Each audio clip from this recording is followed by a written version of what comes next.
বাবা আর দুই জেঠুর সেদিন ছিল নেমন্তন্ন, তাই আমি, আমার মা আর আমার দুই জেঠিমা মিলে ঠিক করলাম বাইরে কোথাও লাঞ্চ করে আসবো। যেমন ভাবা তেমন কাজ, টোটো করে বেরিয়ে পড়লাম।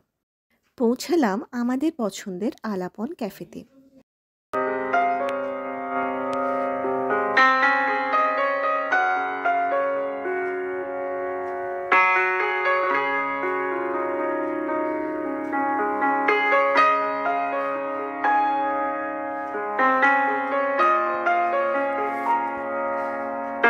স্টার্টারে অর্ডার করেছিলাম চিকেন নাগেটস, আর মেন কোর্সে ছিল 1 plate mutton biryani, mixed fried rice, chilli chicken, আর লাস্ট পাতে ছিল আইসক্রিম।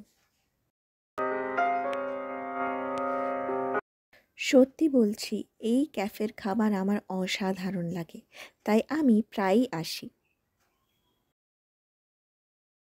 এই সুন্দর দুপুরের খাবার সেরে তারপর বিল মিটিয়ে এবার বাড়ি ফেরার পালা।